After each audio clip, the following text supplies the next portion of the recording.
আজ এত কাজ, সে না দেখলে বিশ্বাস করবেন না। এবার ঘরের থেকে তো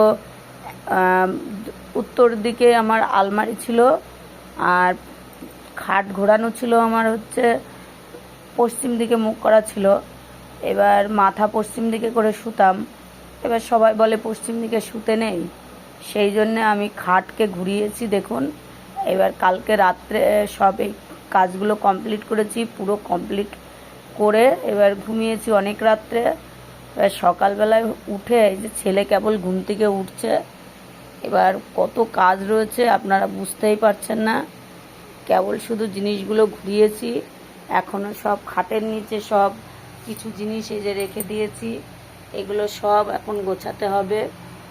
এগুলো সব গোছাবো, গুছিয়ে কত কাজ রয়েছে আমি কিছুই বুঝতে পারছি না। নোংরা সব বাইরে ঝাড় দিয়ে রেখেছি, সব কিছুই কমপ্লিট করতে পারিনি, আবার কাজে বেরোনো আছে। কখন কি করব দেখুন না আমাদের ঘরের অবস্থা। আজকে আমাদের ঘরের অবস্থা খুব বাজে। তারপরে থালা বাসনও রয়েছে অনেক, আমি রোজ দিন সব রাত্রে সব গুছিয়ে রেখে দিই বেরোই বলে। আজকে কিচ্ছু করতে পারিনি, গতকালকে রাত্রে কিচ্ছু করতে পারিনি। এখন থালা বাসন মাজবো, তারপরে অনেক কাজ বাকি রয়েছে। আমি যে কি করে করব আপনারা আমাকে একটু বলে দেন, সাহস করে দেন। কি করে করব যে আমি কাজগুলো কমপ্লিট আমি নিজেই বুঝতে পারছি না। তারপরে কোমরেও ব্যথা হয়েছে কালকের এই খাটনির জন্য। এবার কি যে করি বুঝতে পারছি না, আপনারা দেখতে থাকুন। আগে আমি থালা বাসনগুলো মেজে নেব, নয়তো থালা বাসন না মাজলে এদিকে রান্নাও চাপাতে পারবো না। সকাল হয়ে গেছে, অনেকক্ষণ হলো। এবার থালা বাসনগুলো আগে মেজে নিই।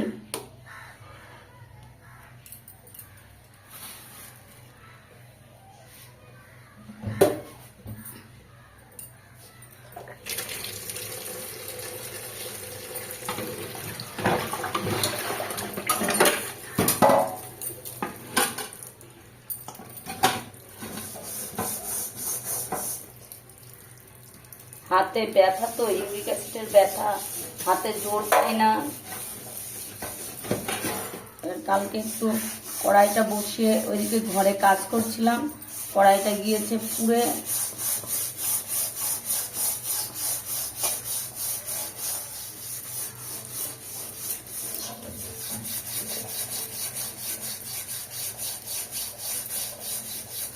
এটা মাজতেও আমার টাইম লেগে যাবে।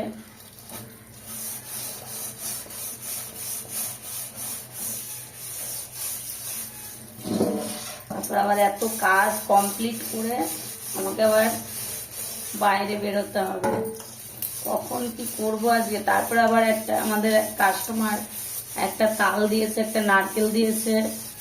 এবার মেয়ে তো বায়না হয়ে গেছে, বড়া আপনারা কি বলেন জানি না, ফুলুরি বলেন না তালের বড়া বলেন, আমরা বলি তালের বড়া। এবার সে তালের বড়া করতে হবে।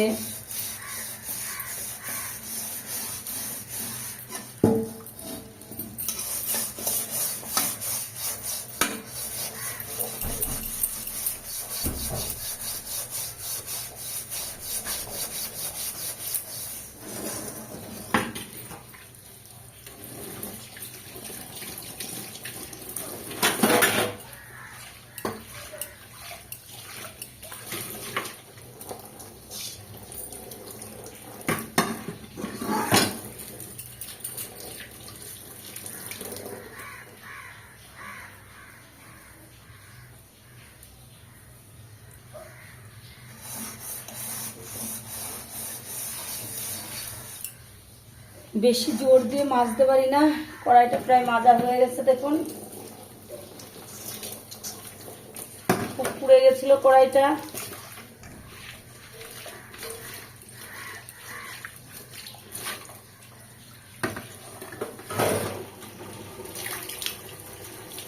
ডাইরেক্ট কলে জল খুব আস্তে আস্তে পড়ছে, ওই জন্য আবার ট্যাঙ্কির কলের জলটা ছেড়ে নিলাম।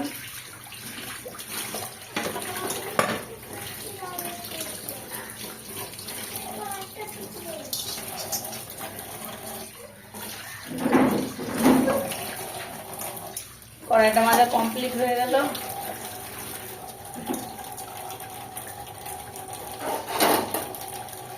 এবার থালা বাসনগুলো তাড়াতাড়ি করে মেজে নিই।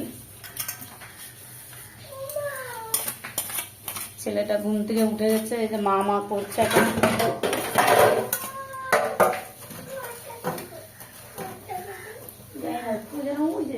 টেবিলের নিচে আছে, ছেলে চটি খুঁজে পাচ্ছে না, টেবিলের নিচে আছে দেখো, টেবিলের নিচে, ডাইনিং টেবিলের নিচে আছে দেখো, ওই যে বল আছে, বলের ওখানে।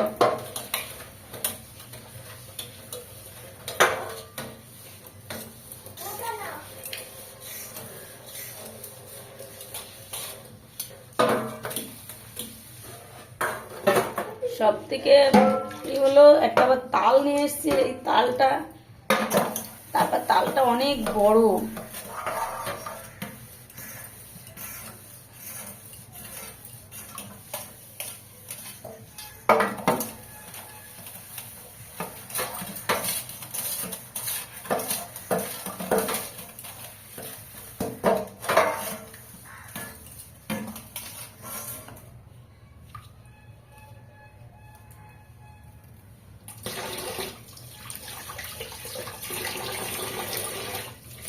ডাইরেক্ট কলের জল পড়া বন্ধ হয়ে গেছে, এখন এই ট্যাঙ্কির জল দিয়ে আবার কখন আসবে, কারণ আমাদের তো 3 তলার উপরে, বেশিরভাগ সময় জলটা পাই না।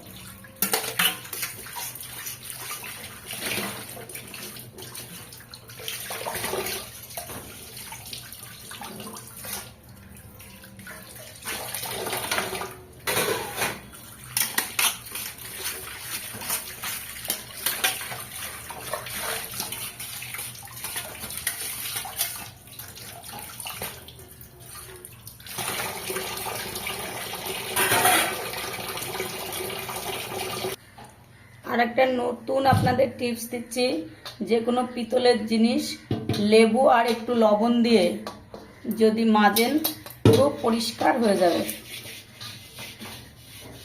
দেখুন না, এটা একদম দেখুন কেমন পরিষ্কার হয়ে যাচ্ছে। লেবু আর লবণ একসাথে দিয়ে করতে হবে, মাজতে হবে।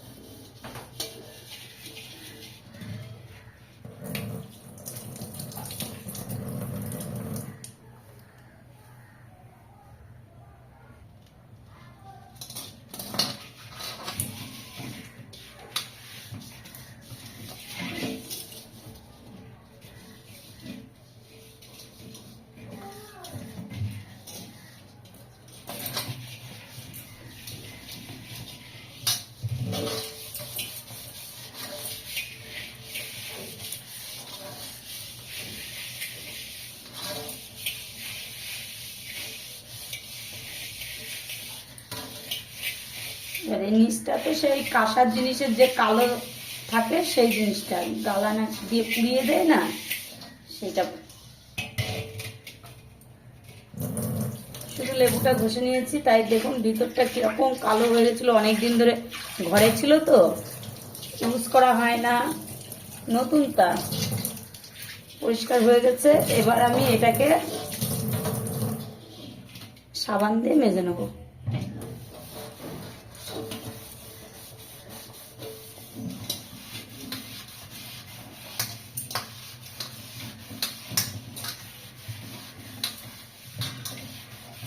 বসে বসে মাজলে আর একটু গায়ের জোর পাওয়া যায়। আমি তো সব দাঁড়িয়ে মাজি কোমরে ব্যথার জন্য।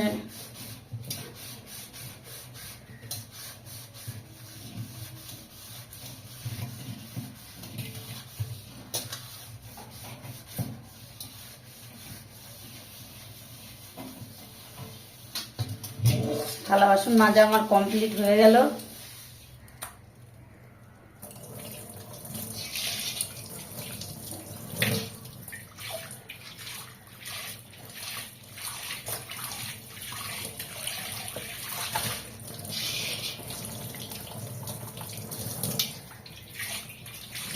দেখেছেন কত সুন্দর পরিষ্কার হয়েছে। খুব অল্প সময় কাঁসার জিনিস এইভাবে আপনারা মাজতে পারেন, একদম পুরো পরিষ্কার হয়ে যায়।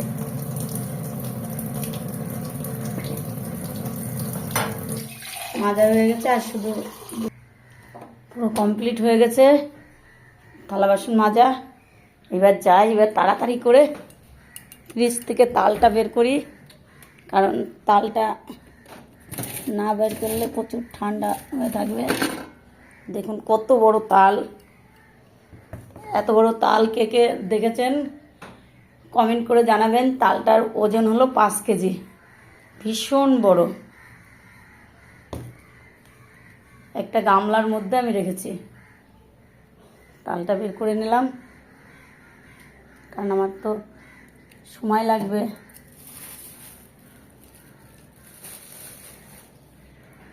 এবার যাই, ঘরে আরও কিছু কাজ আছে, কাজগুলোকে সব কমপ্লিট করে নিই।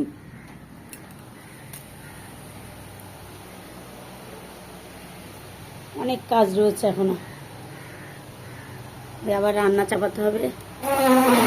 কালকে যে কাজগুলো কমপ্লিট হয়ে রয়েছে সে কাজগুলো করতে হবে এখন।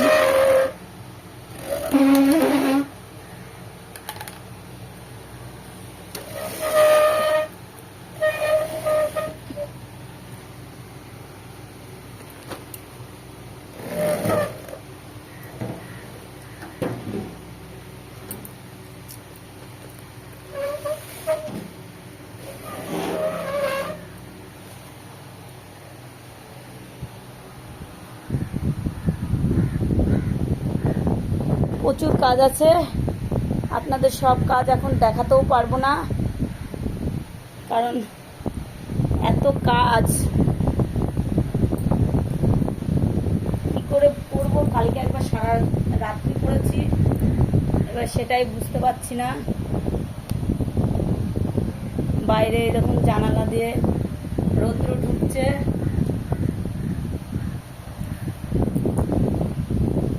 মেয়েটা পড়তে গিয়েছে। মেয়েটা বাড়িতে থাকলে মেয়েটা একটু সাহায্য করতো, মেয়েটা পড়তে গিয়েছে।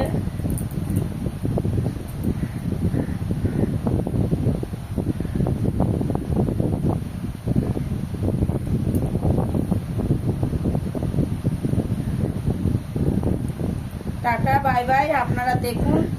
কারণ হচ্ছে আমি এখন সব কাজ দেখাতে গেলে আমার সারাদিন লেগে যাবে, সেই জন্যে সব কাজ দেখাতে পারছি না।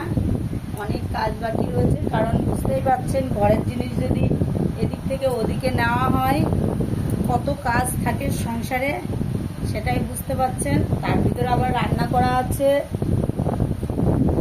প্রচুর কাজ। সেই জন্যে যে কার কার ঘাড়ে ব্যথা আছে তাহলে এই ধরনের পিলো ইউজ করবেন।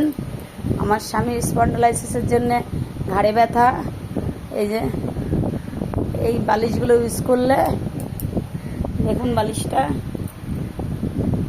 এটা হচ্ছে সার্জিক্যালের দোকান থেকে কিনতে পাওয়া যায়। আপনারা এই বালিশ ইউজ করবেন, তাহলে ঘাড়ে ব্যথা কমে যাবে স্পন্ডালাইসিসের। রাখি, টাটা বাই বাই, আপনারা ভালো থাকবেন, টাটা।